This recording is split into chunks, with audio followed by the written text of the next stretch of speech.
Il y a près de 5 ans, Emmanuel Macron arrivait à la présidence de la République au terme d'une campagne sidérante. D'un côté, un matraquage médiatique permanent. « 2022 est l'année de tous les dangers. Ils ne nous épargneront pas. En cette année décisive, TV Liberté est votre arme, le fer de lance de vos idées.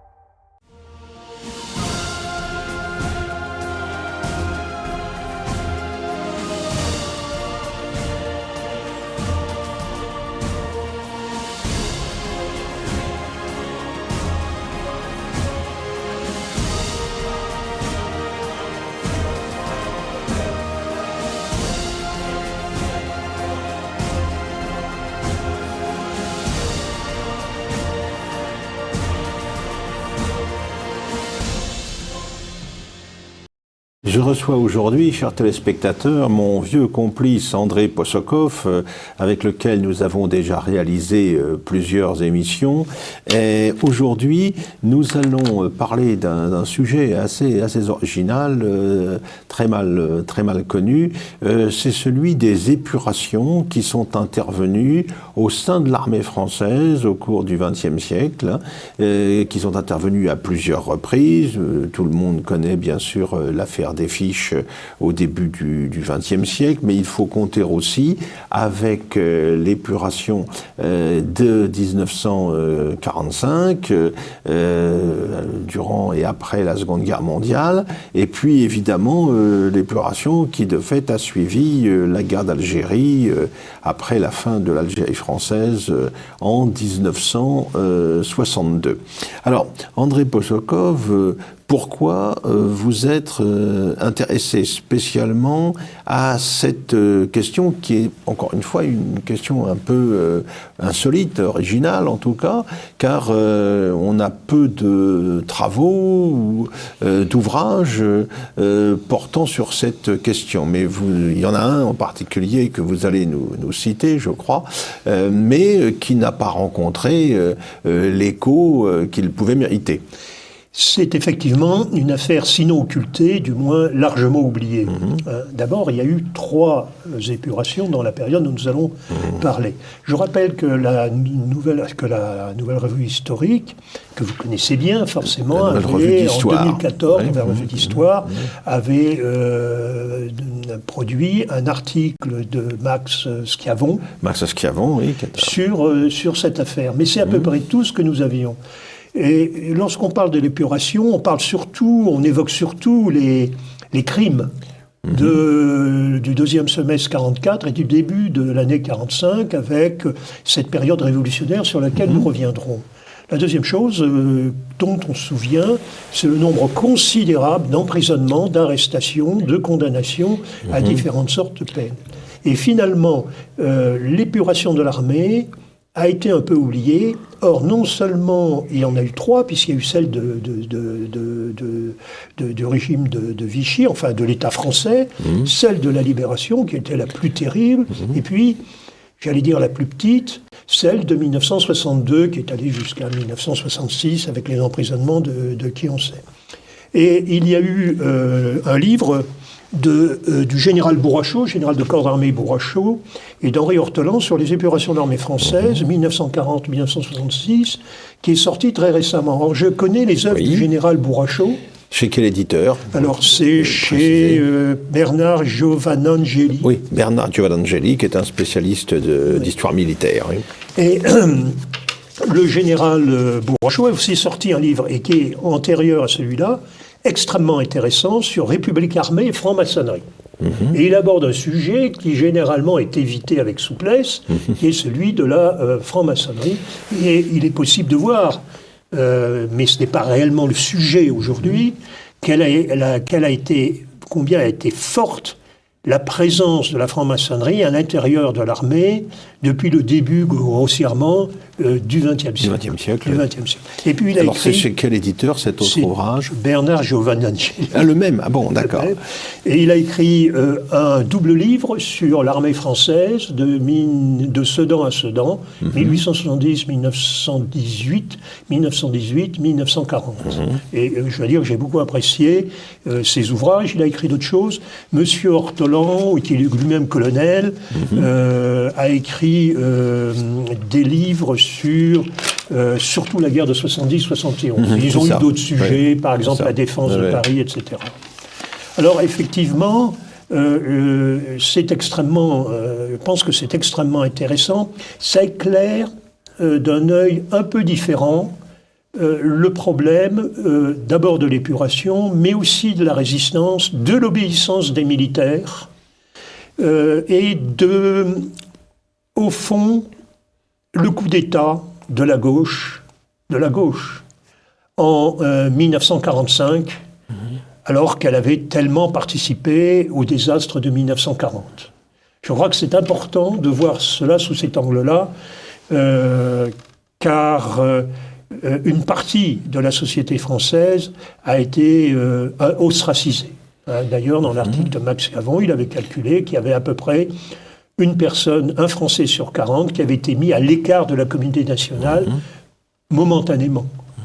Et que l'on avait confondu révolution avec épuration qui pouvait se comprendre d'ailleurs, puisqu'il y a eu effectivement des criminels, il y a eu des crimes, il y a eu des trahisons, mais la chose a été étendue très largement à beaucoup d'autres personnes.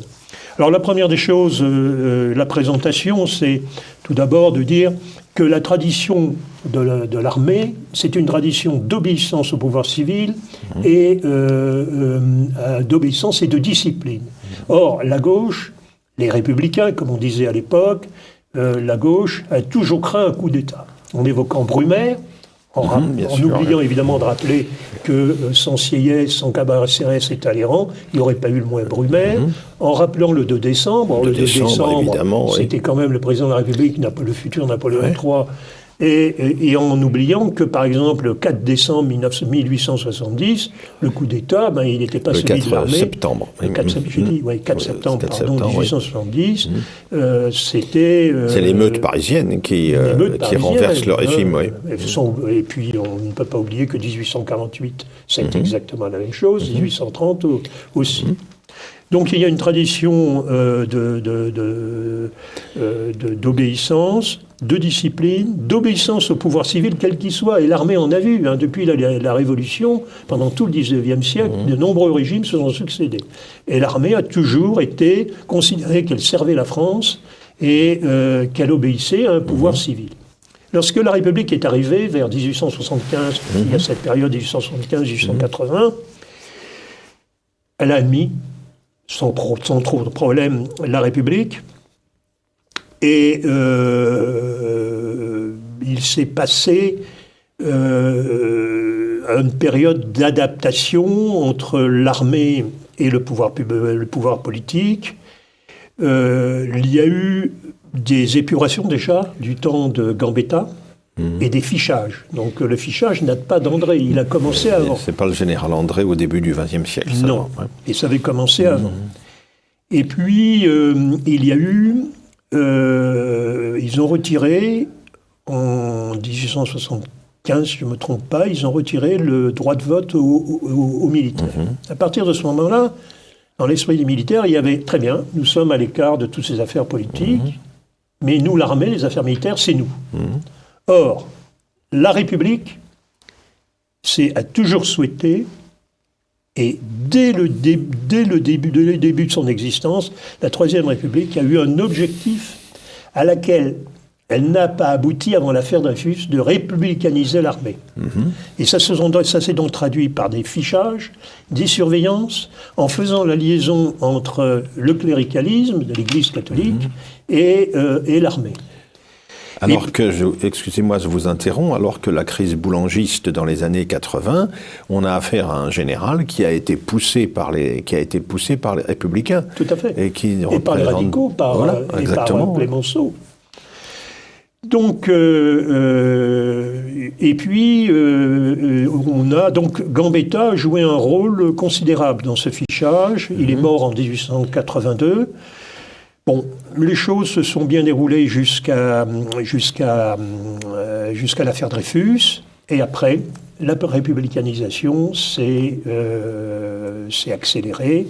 Il y a l'affaire des fichages du général André, et puis l'affaire Dreyfus a été un catalyseur de la division de la France en deux, avec l'anticléricalisme, l'antimilitarisme, qui se regroupaient derrière ce qu'on appelait les républicains à l'époque, ce ne sont pas les républicains d'aujourd'hui, les républicains, et surtout les francs-maçons, le frère des bons.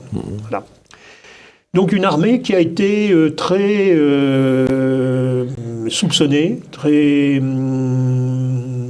infiltrée. La France, le général Broachaud et Ortolan le disent, la période où la France a été le plus dominée par la franc-maçonnerie, et donc l'armée, c'est entre 1900 et 1914. Mais il y a aussi la période nous y reviendrons, entre 1920 et 1940, avec la présence du général Mater à la direction de l'infanterie, franc-maçon s'il en était. Donc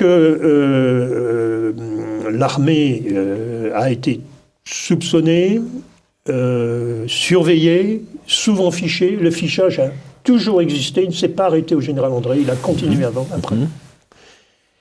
Donc en 1940 arrive la défaite et s'est posée la question de la légitimité.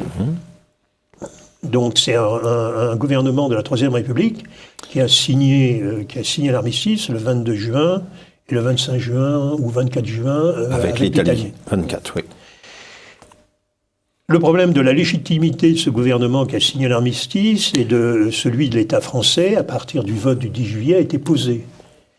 Tout le monde a considéré qu'il était à la fois légitime et légal. Et c'est à cela que s'est ralliée l'armée. Il y avait un régime. Et ce régime, l'armée lui devait, ou ce qu'il en restait, mais ils y reviendront, lui devait obéissance. C'est à partir de ce moment-là qu'est parti le grand différend entre les deux parties de la France, la deuxième partie étant très petite, puisqu'elle se limitait pratiquement au général de Gaulle, qui a considéré que l'armistice était illégitime, et que par conséquent, le gouvernement du maréchal Pétain, celui de l'État français, était également illégitime, et nous y reviendrons. Tous ceux qui ont été plus ou moins associés à tous ces événements, étaient des criminels et des traîtres. Donc, que dire des deux comment dirais-je, de tous ceux, des deux qui ont été les grands hommes à cette époque, c'est le maréchal Pétain. Le maréchal Pétain était un républicain. Ce n'est pas lui qui est le responsable de la défaite, il était le syndic d'une faillite qui n'était pas la sienne. Et il disposait de la légitimité. En ce qui concerne le général de Gaulle, le livre du général Broachaud et d'Ortolan raconte, et c'est assez original, à quel point le général de Gaulle, pour sa progression, avait des liens avec des gens qui étaient relativement liés au monde franc-maçon. Il y avait Nachin, le lieutenant-colonel Nachin, qui s'est assez vite retiré de l'armée. Il y avait le lieutenant-colonel ou colonel Meyer, qui lui-même, juif mais pas franc-maçon, était un homme aux idées originales. Et ils ont établi un lien avec Mater, et Mater a aidé, semble-t-il, de Gaulle dans sa progression. Et à la 5e armée en 1940, celui qui était chef d'état-major du général Bourré, qui lui-même était un franc-maçon, mais alors connu, certainement le plus franc-maçon de tous les généraux d'armée, était Delattre. Celui qui commandait les chars, c'était De Gaulle. Et il y avait également, dans les états-majors, un commandant Grossin, que l'on retrouvera, qui finira général de corps d'armée et qui sera à la tête du SDEC. Donc il y a toute une mouvance dans laquelle le général de Gaulle, qui n'était pas franc-maçon, a quand même a connu et a trouvé sa place. Voilà. Et il a cherché une légitimité. Et cette légitimité, il l'a cherchée au travers de son intransigeance, mais aussi sur de nombreux discours dans lesquels il a attaqué, et j'ose le dire, de manière injuste et de manière insultante, le général de Gaulle et le général Weygand, le maréchal Pétain et le général Weygand, en indiquant, en soulignant qu'ils étaient responsables de la défaite. Or, ils n'étaient pas responsables de la défaite. Le nom de Gamelin n'a jamais été cité. Et à partir de ce moment-là, on a eu cette opposition entre les deux hommes que d'ailleurs un vieux contentieux de rédacteurs, de littérateurs, d'écrivains opposés depuis les années 30. Alors, l'armée. Eh bien, l'armée, contrairement à ce que l'on dit, l'armée, ce n'était pas simplement 100 000 hommes, qui n'ont jamais été 100 000 hommes, hein, l'armée de Vichy, oui. L'armée de Vichy, c'est-à-dire l'armée de l'armistice. Cette armée de l'armistice, les auteurs du Livre ont fait le calcul, elle dépassait 500 000 hommes, sur tout l'Empire. Autrement dit, Vichy, ce n'était pas simplement que Vichy, c'était un territoire, c'était l'Empire, c'était la marine, très touchée à cause des Anglais, et c'était 190 000 hommes. Parce qu'il n'y avait pas que les soldats, il y avait aussi la gendarmerie, il y avait des travailleurs, il y avait en France, mais il y avait 120 000 hommes que Weygand a poussé pour aller au-delà de ce chiffre, et le général Juin aussi. Et il y avait 100 000 hommes donc en Afrique du Nord, 100 000 hommes dans les colonies, il y avait 70 000 hommes, 80 000 hommes, 70 000 hommes dans la marine, 50 000 hommes dans l'armée de l'air, tout ça, ça faisait une armée importante.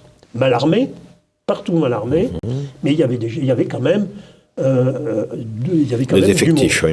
Et les accusations que tout serait rendu à l'occupant, à l'Allemand, étaient fausses. Hein.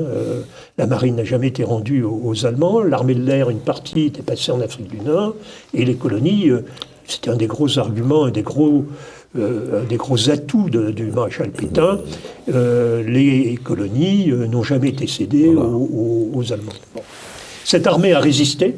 Alors je voudrais dire aussi qu'il y a eu un livre de Paxton sur cette armée d'armistice qui est extrêmement impartial, absolument pas malveillant, et qui a été traduit en français très tardivement, et qui est très intéressant à lire, parce qu'il n'accuse pas du tout le pétainisme, il n'accuse pas du tout l'armée, au contraire, c'est plutôt positif. C'est le premier travail de Paxton, d'ailleurs. C'est celui de 65, il est à peu près de 65, et le premier livre sur Vichy, puis la déportation des Juifs, de Paxton remonte à 1972. C'est ça. Ce qui fait que moi, mon sentiment, c'est qu'il y a une telle différence dans les deux ouvrages, que, à mon avis, c'est un sentiment très personnel. Dans le deuxième, il était en mission. De Gaulle avait disparu, et la France et de gaullistes avaient tellement empoisonné les Américains qu'ils souhaitaient me prendre une barre sur le pays, et que je pense que ça a été un instrument. Cet avis ne concerne que moi. Il faut rappeler les agressions qu'ont subies la France et l'armée à Dakar, en Syrie. À Mersel-Kébir. Alors, Mersel-Kébir pour commencer, Dakar, en Syrie, plus tard à Madagascar. C'est une armée qui était profondément anglophobe à cause de cela. Attaque injuste, parfaitement brutale. Dakar a plutôt été un succès pour les Français, en Syrie non, mais les troupes de Syrie... Le rapport des forces était tel que... Et le général Broichot, il y a deux citations. Une qui dit que cette affaire de Syrie a été un gâchis abominable et que c'est la faute de Gaulle. Et le deuxième, c'est une citation des mémoires de Churchill qui avait dit à Halifax, son ministre des Affaires étrangères, fin 40, que de toute façon, un jour ou l'autre, il occuperait la Syrie, car depuis longtemps, il voulait détenir l'intégralité du Moyen-Orient. Alors, il y a eu une épuration vichiste, la première, puisque nous en avions trois. Alors, la première, il y a eu un dégagement de cadres. C'est le premier, puisqu'il y en aura 3 en même temps que les épurations, puisque l'armée avait été réduite quand même à une portion au moins en Oui, ce qui était arithmétiquement, c'était inévitable. Donc, on a dégagé des cadres en essayant de garder les meilleurs, ce qui ne sera pas fait en 1945. Et le niveau de diplômés dans l'armée a augmenté. Alors, l'épuration idéologique du régime de Vichy, il faut le dire, d'abord les Juifs. Des généraux juifs ont été écartés, notamment le général Boris, dont je crois que c'était le frère de Georges Boris, qui était aux côtés de De Gaulle à Londres. Ce ne sont pas des gros effectifs, mais il y a ce fait-là. Il y a les francs-maçons, dont il faut dire que probablement le maréchal Pétain gardait un très mauvais souvenir, car sa progression dans la hiérarchie, alors qu'il était professeur à l'école de guerre, avait été très lente, et il avait bien vu que dans l'infanterie, c'était Mater, à la direction de l'infanterie, qui faisait la loi. Il en avait gardé un très mauvais souvenir. Et puis, il y a les dissidents. Ça a été les condamnations d'abord du général de Gaulle, mais aussi de tous les officiers qui ont entouré de Gaulle, Magrin, Verneret et tous. Alors, condamnés à mort, et ils ont été, leurs biens ont été retirés. C'est l'application des lois. Il faut voir quand même que le 18 juin, c'est avant l'armistice. C'est-à-dire que De Gaulle lance une contestation d'une procédure politique de demande d'armistice avant même l'armistice. C'est quasiment une désertion.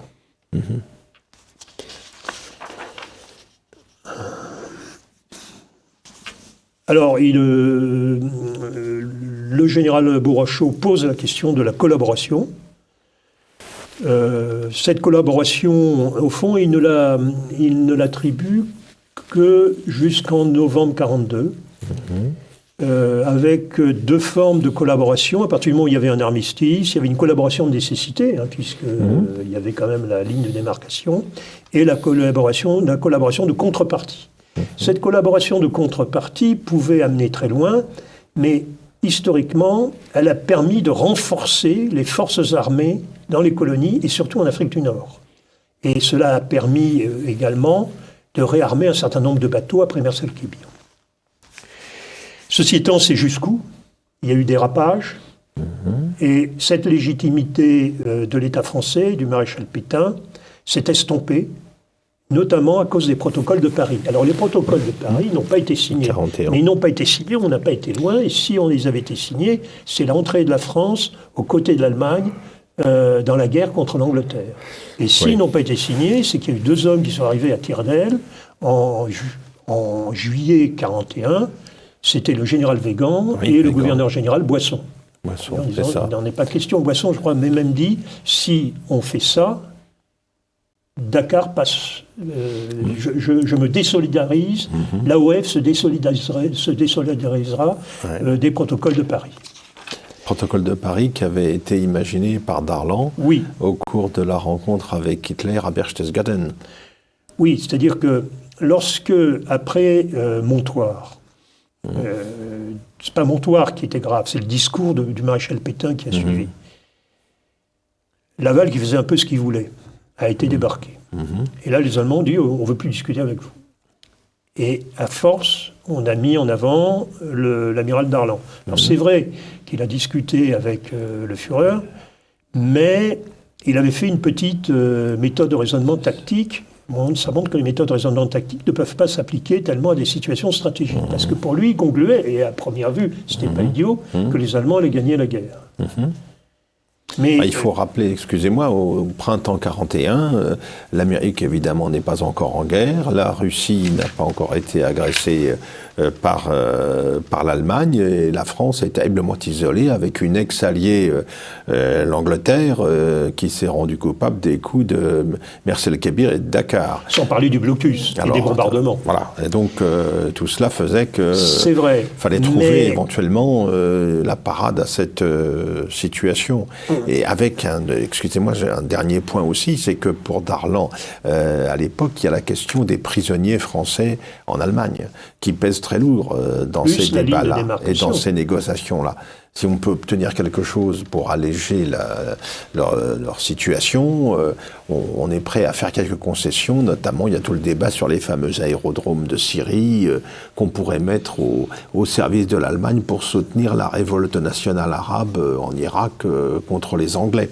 Donc il faut replacer tout cela dans un contexte plus large qui fait que les gens qui sont à ce moment-là au cœur de l'action et des décisions à prendre, les choses ne sont pas aussi claires qu'elles peuvent le paraître aujourd'hui avec le recul dont nous disposons. Cher Philippe, vous êtes d'accord, bien sûr. Non, je ne suis pas tout à fait d'accord, mais j'ai bien dit quelle était la situation à l'époque. Ouais. Demain, la situation, elle est... Tout le monde, beaucoup de gens pensaient que l'Allemagne allait gagner la guerre. Mais bien sûr, les résultats... Mais les protocoles de Paris, s'ils avaient été signés, nous rentrions dans une alliance de guerre avec les Allemands. Et c'est en cela que... Oui, de fait, oui. C'est pour ça que Weygand, comme vous le signaliez, s'y est beaucoup opposé. C'était très grave. Oui, et il y a eu une délégitimisation de l'État français, pas à 100%, qui s'est accrue après, avec le départ du général Weygand, qui a décidé l'amiral Darlan sous la pression des Allemands, et avec l'arrivée de Laval en avril 1942. Ouais. Et là, le maréchal Pétain a perdu sa légitimité et indirectement, malgré toutes ces attaques sur Dakar, sur la Syrie, etc., Charles de Gaulle a pris une légitimité. Au fond, l'histoire, c'est un peu le croisement de deux légitimités. Bien sûr. Et puis, l'arrivée de Laval. Ceci étant, Laval, il n'a jamais souhaité rentrer en guerre aux côtés des Allemands. Enfin, peut-être en 1940, mais après, non, parce qu'il a vu que les choses ne se passaient pas tout à fait. Il a souhaité la victoire de l'Allemagne, sinon le bolchevisme triompherait en Europe. Ça, c'est en 1943. 42. 42, pardon, oui. Mais il n'a pas souhaité, évidemment, que les Français s'engagent militairement aux côtés de l'Allemagne, bien sûr. Lorsque la LVF a été créée, le maréchal Pétain envoyait un message de sympathie. Le général Laure, qui était un ami... Un proche de Pétain, oui. Un proche de Pétain, et un autre proche... du Moulin de la Barthette, sur les en disant, mais monsieur le maréchal. Et la Moulin de la Barthette est partie assez rapidement après. C'était pas acceptable. Ceci étant, il est vrai que la situation n'était pas facile et qu'on l'oublie facilement. Et que dans le livre de Paxton des années 70, on oubliait qu'il y avait facilement entre 500 000 et 1 million d'Allemands en France, et non pas 100 000 vieux, 40 000 vieux, comme il l'a écrit. Ouais. Mais les faits sont là. Il y a eu une perte de légitimité, et cette perte de légitimité, nous la retrouverons au moment du débarquement, c'est-à-dire en novembre 1942. Débarquement en Afrique du Nord. Oui, pardon. L'opération Torche. Débarquement en Afrique du Nord. Alors, ce débarquement, il faut voir que l'armée d'Afrique était une armée grâce à Weygand, parce que cette armée qui a été créée, c'est grâce au général Weygand, au général Juin, au général Giraud après, pour le réarmement, même le général Noguès au début. Et que cette armée d'Afrique était quelque chose de conséquent. Voilà, mais qu'elle restait fidèle à Pétain. Et qu'elle ne voulait pas entendre parler des Anglais, et qu'elle ne voulait pas entendre parler de De Gaulle. Donc le débarquement s'est fait par surprise. Et là, il y a eu un problème d'obéissance, et d'obéissance aux ordres du maréchal Pétain. Et là, la responsabilité du maréchal Pétain, elle est double. D'abord, il n'a pas voulu aller en Afrique du Nord. C'est clair. Il n'a pas voulu y aller, et il n'a pas choisi le camp des Alliés. Alors même, parce qu'il pensait que la France devait rester neutre. C'était irréaliste. La deuxième chose, c'est qu'on n'a jamais su... Plusieurs livres ont été écrits, s'il était pour la résistance ou pas. Et les messages ont été contradictoires, d'autant plus que les ordres qui étaient donnés aux troupes étaient contradictoires entre Darlan, Juin, Noguès, etc. Et ces messages de Vichy ont été désastreux dans le cas de la Tunisie. puisque les amiraux Deurien et Esteva, à force de ne pas savoir ce qu'ils allaient faire, ont permis aux Allemands de s'installer en Tunisie, et ils ont livré quelques troupes et des bateaux dans le port de Bizerte. Mais ils l'ont payé cher à la libération par des condamnations extrêmement dures. Donc je pense que Esteva et Deurien ont été, comme d'autres d'ailleurs, comme par exemple l'amiral Michelet au Maroc, ont été victimes de ce devoir d'obéissance qui était quelque chose que le pouvoir civil imposait à l'armée, mais qui en même temps était une règle observée très strictement. Et là, d'un seul coup, ils n'avaient plus à obéir. Il fallait désobéir. Plus personne ne savait où on en était.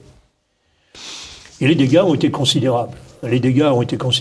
Alors, c'est vrai que il y a eu, si vous voulez, deux situations. D'abord, l'armée française est rentrée en guerre. Il y a eu 75 000 hommes sur le front de Tunisie, et les Alliés qui ont débarqué alors qu'ils n'étaient pas prêts. Les troupes américaines, c'était des conscrits. Et les troupes alliées ne sont pas allées jusqu'en Tunisie aussi. Il y a eu leur part de responsabilité. Donc, l'armée française s'est portée sur les dorsales tunisiennes et a défendu. C'est quelque chose qui est oublié, dont on ne parle pas et dont les gaullistes se sont bien gardés de parler. C'est que l'armée française a défendu les dorsales, c'est-à-dire l'accès à l'Algérie. Mais les dégâts politiques ont été considérables. Il y a eu notamment l'assassinat de Darlan, l'arrivée de Giraud, qui n'était absolument pas fait pour faire de la politique, alors même qu'il y avait un clan gaulliste, il a maintenu les lois de Vichy, ce qui était critiqué par la presse anglo-saxonne. Au fond, à un moment donné, on ne savait plus où l'on en était. Où était la légitimité ? Et où était la légitimité. Et d'un autre côté, du côté de Vichy, novembre 1942, pratiquement tout pouvoir, sauf la déclaration de guerre, sont donnés à Laval. Il n'y a plus d'État français, il n'y a plus d'empire, de flotte et d'armée pour Vichy. C'est un État de suggestion. C'est la fin de Vichy, réellement. Et si le maréchal Pétain était allé à Alger, les choses ne seraient pas passées comme ça. Alors, c'est là que vont commencer les épurations. Il faut parler du général de Gaulle. Il faut bien voir que dès juillet 40, dès juillet 40, le général de Gaulle a promis la vengeance. Dès le 3 juillet 40, de Gaulle avait affirmé à la radio de Londres, le 3 juillet, l'armistice du 25 juin. Certains jours, la France libérée punira les responsables des artisans de sa servitude et de son désastre. Et en août 40, la justice sera rendue quand les chefs français qui se sont montrés indignes d'être des chefs auront été condamnés. Tout cela montre qu'il y avait fondamentalement une volonté de châtiment, dès le départ. Et on parle des artisans de la défaite et de la servitude. Mais on parle dans ces discours, on parle de Vichy. Or, les artisans de la défaite, c'était pas Vichy, c'était la Troisième République, et jamais il n'en parlera. Et lorsqu'on parle des généraux artisans de la défaite, jamais le nom de Gamelin n'a été cité. D'ailleurs, Gamelin est passé au travers des gouttes. À Riom, il s'est tué, et à la Libération, il rentrait chez lui. Il faut aussi parler... alors, il y a eu cette obsession de l'épuration. Il faut parler du caractère du général de Gaulle. Ce que disent les auteurs, c'est que ce n'était plus un militaire, c'était déjà un homme politique. Un politique, oui. Mépris des hommes, insensibilité à la souffrance des autres. C'est un homme facilement méchant et surtout une capacité de rancune inouïe. Et le général Dance, qui est mort de froid à Fresnes, on savait quelque chose. Poisson aussi, qui avait résisté à Dakar, dans des conditions vraiment ignobles. Ces deux hommes avaient fait leur devoir. Par contre, il se trouve en place nette. Pétain n'est plus là, l'amiral Darlan est mort, il sait que le général Giraud, il le dominera facilement, c'est ce qui s'est passé. Il va éliminer toutes les personnalités de Vichy, il aura des ralliements importants, et à partir de ce moment-là, il n'y aura personne d'autre. Et il va incarner la France. Les deux courbes de légitimité se sont croisés. C'est un manœuvrier exceptionnel. Il est intransigeant envers les Alliés et il va devenir un personnage historique que l'on connaît. Mais au départ, il y avait cette volonté de vengeance. Alors, il faut voir que derrière, il y a les arrivants. Il y a les représentants de la gauche, c'est-à-dire les socialistes, ceux qui sont adeptes de l'armée de milice, de la nouvelle armée de milice, celle de Jean Jaurès. Les communistes, dont le but est clair, c'est une insurrection suivie d'une révolution.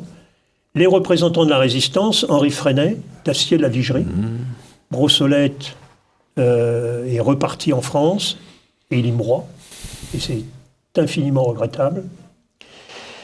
Je pense que ça a été une très grosse perte pour la France. Il y a donc les socialistes, il y a les démocrates chrétiens, qui font du zèle.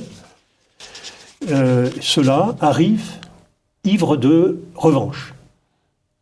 Or, on va créer une assemblée consultative. Ils vont immédiatement occuper, moitié-moitié. Ce sera Gouin, socialiste, qui va être à la tête, puis le Trocker à un moment donné. Alors, c'est au fond la guerre civile qui reprend la guerre civile française, avec les tensions d'avant 40. Alors, on va s'en prendre aux militaires. On va créer une commission d'épuration. On va créer un tribunal des armées. Et le commissaire à la guerre et aux armées, c'est le Trocker, franc-maçon, socialiste, qui va faire qui va montrer un zèle extraordinaire. Il y aura donc trois épurations qui vont déboucher sur des condamnations, comme par exemple celle de Pucheux, qui avait été ministre de l'Intérieur du temps du gouvernement de l'amiral Darlan. Mais il y aura aussi beaucoup d'officiers, de militaires qui auraient été plutôt du côté de la collaboration. Ces gens-là sont convoqués, certains vont en prison, il y a des condamnations. Alors le cas le plus célèbre est celui du capitaine Carré, qui avait fait partie d'un parti plus ou moins collaborationniste et qui avait rejoint l'armée. Il était capitaine et il a reçu une convocation. Et c'était dans la division du général Montsabert. Le général Montsabert a répondu que le capitaine Carré était mort au combat pour la patrie et qu'il le proposait pour la Légion d'honneur. Et certains voulaient renvoyer la dépouille du capitaine Carré dans le cercueil avec la proposition de Légion d'honneur accrochée au cercueil. Mais il y a des tas d'autres exemples comme cela. Or, rappelons-le, la France était en guerre. C'est-à-dire que l'on se battait, après s'être battu en Tunisie, chose que l'on avait oubliée, on se battait en Italie. En Italie, bien sûr. Oui. Et dans des conditions difficiles. Et l'armée française s'est couverte de gloire. Si on a percé à Monte Cassino, si les Anglais ont percé à Monte Cassino, c'est parce que les Français avaient débordé grâce au général Juin, qui lui-même avait été mis en cause. Et puis il y a eu des évictions. Le général Noguès, à qui l'on a permis de partir, mais par exemple Pérouton, le général Bergeret, Boisson a été arrêté. Le général Bergeret, c'était l'aviation. Il y a eu un dégagement de tous ces responsables qualifiés de vichistes. Ce sont donc c'est cette épuration qui s'est passée donc à Alger, qui a été extrêmement vive, extrêmement importante, en pleine guerre. Voilà. Lorsque il y a eu le débarquement, il a été créé le gouvernement provisoire de la République française, après le CFLN. Ce gouvernement provisoire s'est transporté en France pendant l'été, le 30 L'été août. 44. L'été 44. Et là, l'épuration de l'armée s'est amplifiée au milieu de tous les crimes qui ont eu lieu, etc. Alors, on a créé notamment un comité d'épuration et de réintégration, qui était dirigé par le général Mater. Oui. Ce général Mater, dont j'ai parlé, qui, franc-maçon, avait été mis en place par le général Nollet, franc-maçon en 1924, cartel des gauches, et qui est resté 10 ans. Est-ce que le général Mater a fait la résistance? Pas une minute. Il était même installé plus ou moins à Vichy, il avait rencontré le maréchal, etc. Mais il faut voir que les francs-maçons à Alger avaient pris beaucoup de poids, hein, et celui qui avait inspiré les textes concernant l'épuration était M. de Gramont, qui était l'un des grands responsables de la Grande Loge de France. Donc, c'est au travers de ce prisme qu'a eu lieu cette épuration d'une armée qui pourtant avait beaucoup résisté. N'oublions pas que la résistance de l'armée, c'est dès juin 40, oui, avec les services secrets de Rivet. Et du colonel Groussard. Oui, aussi du colonel Groussard, mais qui a arrêté rapidement parce qu'il était suspecté par les Allemands, et puis les groupes d'autodéfense avaient été dissous. Mais c'est des services secrets ont été créés, les travaux ruraux, c'est-à-dire du contre-espionnage, qui ont été créés des services, qui ont été en liaison avec les Anglais tout le temps. Et l'ORA, l'organisation de résistance de l'armée. L'ORA a été créée après novembre 1942. Ça avait été soigneusement préparé parce que l'armée avait beaucoup travaillé pour préparer une mobilisation avec l'idée que les Alliés débarqueraient un jour. Et pour cacher du matériel. Et l'ORA a été créée après novembre 1942. Elle a été très mal acceptée par les résistants, notamment par les communistes, qui avaient peur qu'on leur souffle l'ORA soit un obstacle bien à sûr. la volonté de prise de pouvoir.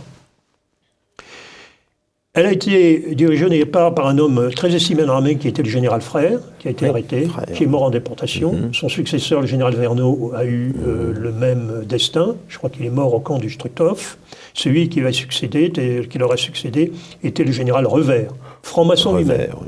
Mais il s'est heurté, parce qu'à ce moment-là, les forces françaises de l'intérieur avaient été créées par fusion, entre guillemets, par fusion des FTP, c'est-à-dire les communistes. Enfin, les communistes, il y a des nuances à introduire, mais bon. Et de l'armée secrète. Mais ils ont été tenus en lisière. Hein. Mais il y a eu beaucoup de maquis de l'ORA. Dans l'Isère, le futur général Leray, par exemple, et puis Pommiès. Pommiès, dans tout le sud-ouest. Dans tout le sud-ouest. Ce qu'a fait le corps franc Pommiès, c'est extraordinaire. Et puis, donc, cette épuration se fait avec le rêve d'une armée populaire, qui devrait se confondre avec les FFI. Et tout cela, alors que la guerre continue dans l'est de la France, en Alsace, et aussi en Allemagne. Donc, on avait une armée qui se battait et ignorée par la population. Et la priorité des priorités, c'était l'épuration. Alors, le comité d'épuration, la commission d'épuration et de réintégration a beaucoup travaillé. C'est un peu... il faut rappeler les principaux éléments, n'est-ce pas, de son fonctionnement. C'est que d'abord, il y a eu l'indignité nationale. Alors, l'indignité nationale, ça consistait à violer le principe de non-rétroactivité de la loi. Parce qu'on faisait remonter le crime de collaboration jusqu'au 16 juin 1940. Juin 1940. C'est-à-dire la veille de l'appel du maréchal Pétain pour... Et on a eu, dans l'article de Max Yavon, il cite le cas du général Colson, qui avait été 3 mois au gouvernement du maréchal Pétain jusqu'en septembre 1940, qui était un des chefs de l'armée, un homme relativement effacé, qui n'a pas laissé une grande trace dans l'histoire. Il n'avait rien fait, il avait participé au camouflage du matériel, il a été arrêté, et lorsqu'il est sorti de Fresnes, on lui a dit qu'il n'y avait rien à lui reprocher, il était à moitié paralysé. C'est le cas d'un homme discret qui n'avait collaboré à rien du tout. La charge de la preuve est renversée. Autrement dit, vous n'êtes pas convoqué par la commission, vous devez demander à être réintégré. Et vous devez prouver Oui. que vous êtes un gentil, Voilà. que vous avez fait de la résistance. Si vous êtes dans l'aura, si vous avez été gironiste, parce que l'aura a été longtemps qualifié de gironiste, vous êtes déjà un cran en C'est dessous. suspect, oui. Et là, il fallait prouver. On s'en est pris aux prisonniers. Pourquoi ? Parce que dans les prisons, dans les oflags, camps, oui. il y avait des... on désignait un chef de camp, généralement un colonel, bon. Et le chef de camp, évidemment, était désigné avec l'aval de Vichy. Et il y avait une mission, la fameuse mission Scapini, qui venait. Donc, il y avait forcément un lien entre les chefs de camp et Vichy, mais pas voulu. Or, ces gens-là qui ont été des victimes de l'incurie de la Troisième République ont été condamnés par les mêmes, parce qu'ils avaient été prisonniers ou ils ont été jugés. Beaucoup n'ont pas été réintégrés dans l'armée. Il y a eu beaucoup de délations, et même entre militaires. Alors, on a classé les gens en plusieurs catégories, et après, on a classé en catégories, on les réintégrera pas. On peut citer le cas du général Alessandri, dont je parlais avec M. Rignac. Et le général Alessandri avait fait une retraite en Tonkin qui est resté célèbre. Le général Mater, qui n'avait commandé jamais à personne, a émis des critiques sur la façon de commander le général Alessandri, qui se trouvait dans une situation, dans un pays perdu, face à l'armée japonaise, avec des centaines de kilomètres à parcourir pour rejoindre la Chine en pleine jungle. Beaucoup d'officiers généraux ont été dégagés. Et alors j'essaierai de donner des chiffres.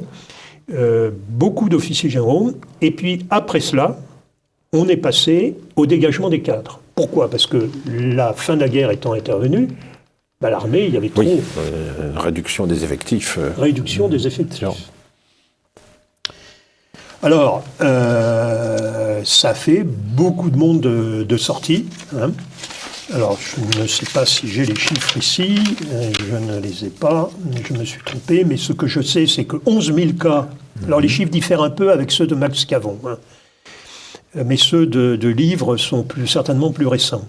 Mais il y a eu 11 000 cas de personnes qui ont été examinées, et ceux qui ont tout de suite été virés parce que trop collaborateurs, LVF, Légion Tricolore, etc., ont été... donc il y en a à peu près un petit millier. Bon. Et puis les autres, alors il y a ceux que l'on acceptait tout de suite, surtout s'ils étaient résistants, il y a ceux qui étaient quand même dans l'armée, qui se battaient, et puis il y a ceux, on disait, éventuellement on les reprendra. Ou bien... il y a eu à peu près, dans le dégagement des cadres, 20 000 sorties.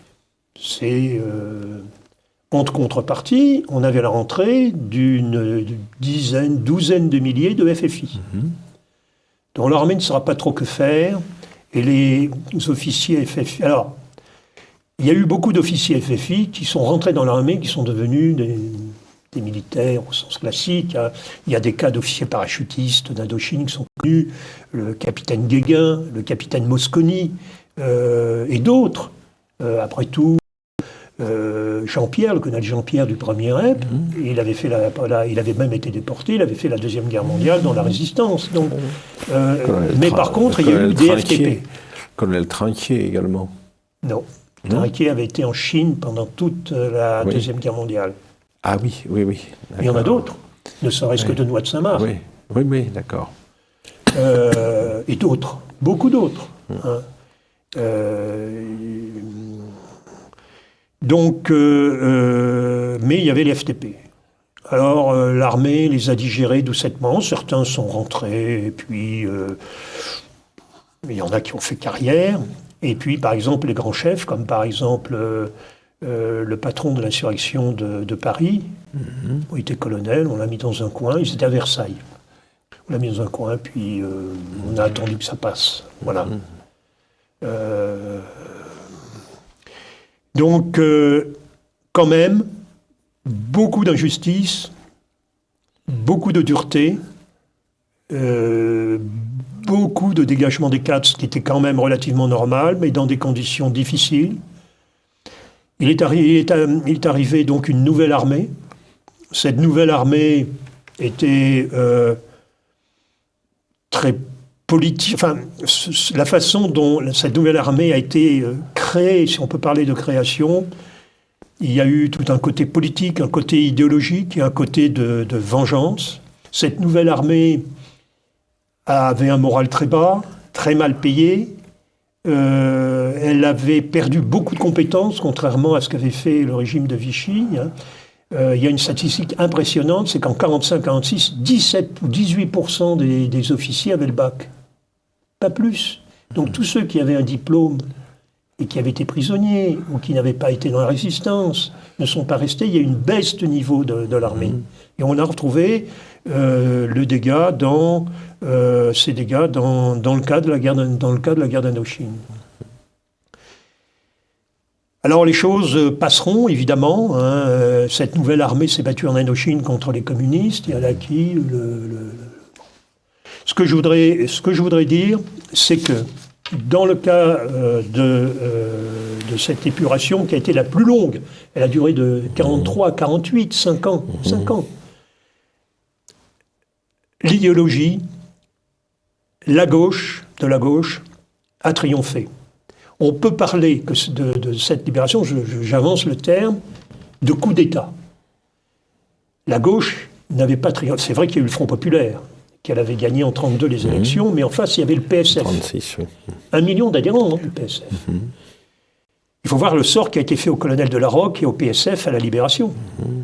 PSF, de la Roque revenant de déportation, fourré au Niouf, fourré en prison. De Gaulle s'en est excusé dans les années 60.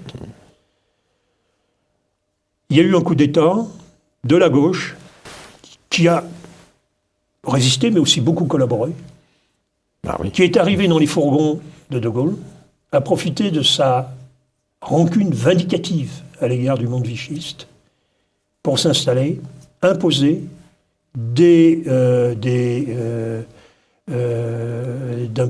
au fond un nettoyage non seulement de l'armée française, mais aussi de la société française. Alors si j'ai encore un peu de temps, 2 minutes. Oui, allez, 2 minutes. Alors il faut parler de la troisième épuration, oui, en qui est celle de l'Algérie, de l'OAS, sur laquelle d'ailleurs le général Bourrachaud et Henri Hortolan sont plus indulgents. Il dit on a appliqué, dans un cadre difficile, on a appliqué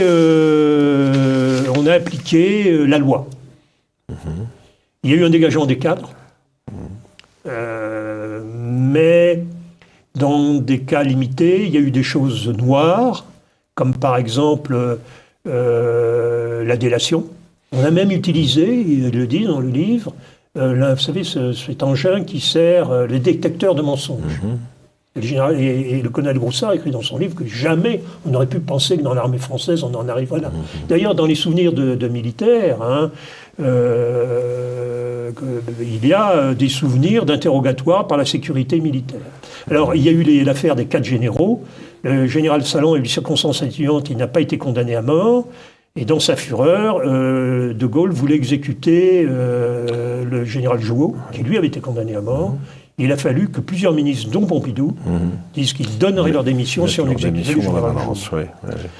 La plupart de ceux qui ont... Alors, il y a eu de la prison, et puis les amnisties, notamment l'amnistie 68, demandée, semble-t-il, par le général Massu à De Gaulle à Baden-Baden, et l'amnistie générale par Mitterrand, avec un opposant, Jox, fils de Louis Jox, bien sûr, dont les messages concernant les harkis en 62 étaient des crimes purs et simples.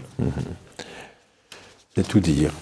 Bien, merci infiniment de tous ces éclairages concernant ce phénomène assez peu connu, des épurations successives qu'a connu l'armée française au XXe siècle. On va peut-être rappeler le titre des ouvrages auxquels vous avez fait allusion. Alors, les épurations de l'armée française, 1940-1966, André Bourrachaud, Henri Hortolan. Et de André Bourrachaud, République, armée et franc-maçonnerie, tous les deux chez Bernard Giovanangeli. Voilà. Et il y a aussi le double livre sur de Sedan à Sedan, du général Bourrachaud, qui est un livre, un double livre extrêmement intéressant. Ben voilà de la matière à réflexion quant à l'évolution de notre armée, quant à l'histoire de notre armée au cours du siècle passé. Merci beaucoup.